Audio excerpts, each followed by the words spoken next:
African news updates on top accolade news. The headlines. Namibia imposes new visa requirement for US citizens. NPP supporter arrested in Ghana for defamatory Facebook post on Ghanaian king. IMF urges Senegal to finalize new aid program. Johannesburg Men's Health Clinic closes.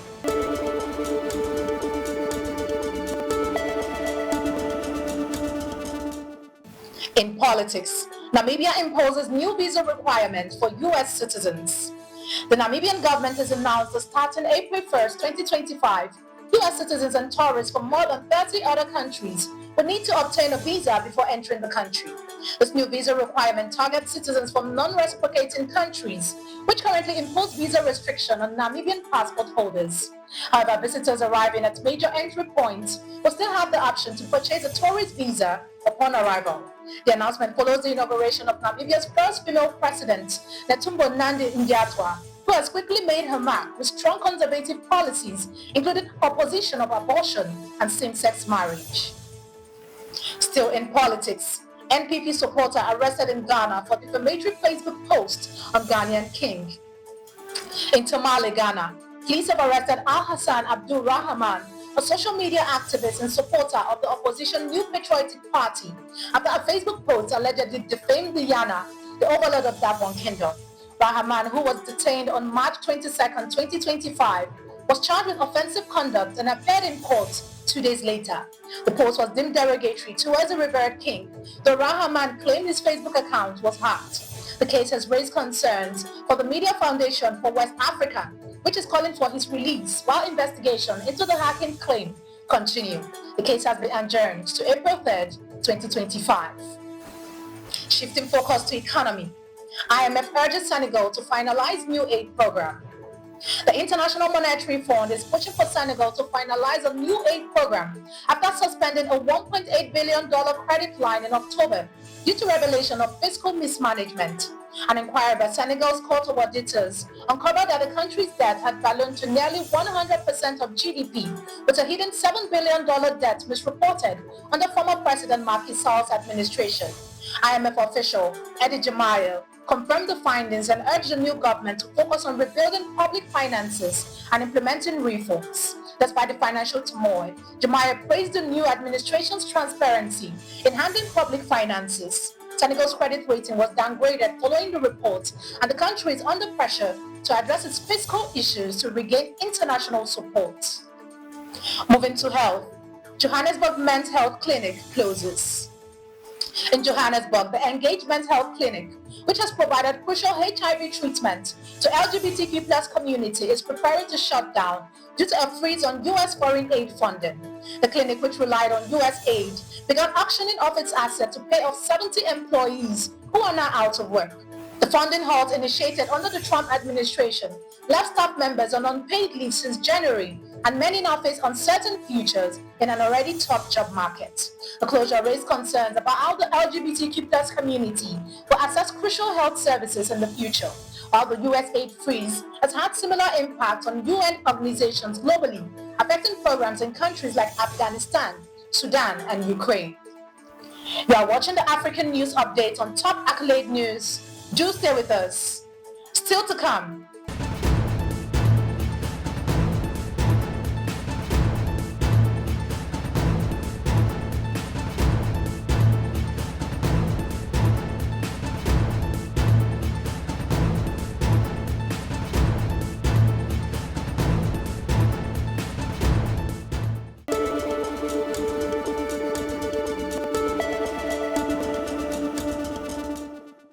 Thanks for staying with us. In conflict, Sudan military airstrike hits market in Darfur. At least 54 people were killed in a military airstrike on a market in Sudan's western region of Darfur. The attack, which targeted a village, caused a massive fire, with over half of the victims being women. At least 23 others were injured in the strike.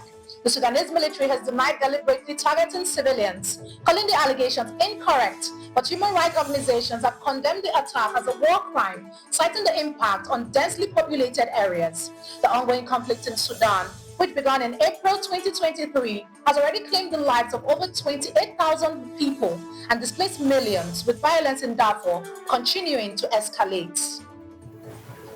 In crime, Kenyan police officer missing after gang attack in Haiti. A Kenyan police officer, part of the international security mission in Haiti, has gone missing after an attack by suspected gang members. The incident occurred on Tuesday as the officer and fellow members of the multinational security support mission were assisting a vehicle from the Haitian National Police that had become stuck. As the rescue operation unfolded, gang members ambushed the team, leading to the officer's disappearance. While local media speculate that the officer may have been killed, this has not been confirmed. The attack follows another deadly incident last month where a Kenyan constable was fatally wounded during an operation.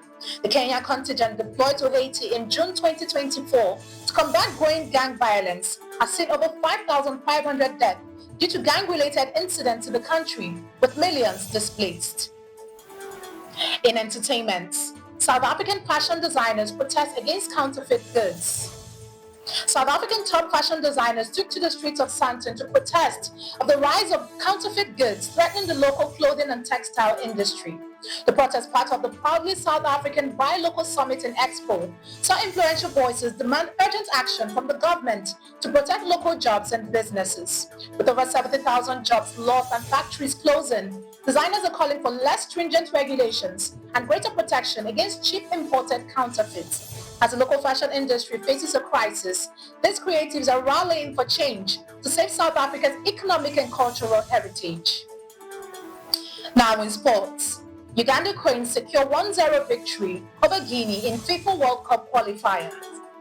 Uganda Cranes triumphed 1-0 over Guinea in their 2026 FIFA World Cup qualifying match. A stalling 34th-minute free kick by Alan Okello proved to be the difference, securing all 3 points for Uganda. The Cranes dominated the game, creating several early chances before Okello's brilliant strike. Coach Sebastian praised the team for their determined performance, especially after a tough loss to Mozambique, highlighting the importance of this victory. Uganda now has 9 points from 6 matches, while Guinea remains on 7 points in Group G. That concludes our African news updates for today.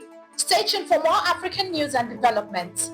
Thanks for joining us. I am Ojarumi Okocha. Connect and engage with us on all our social media handles. Do have a wonderful day.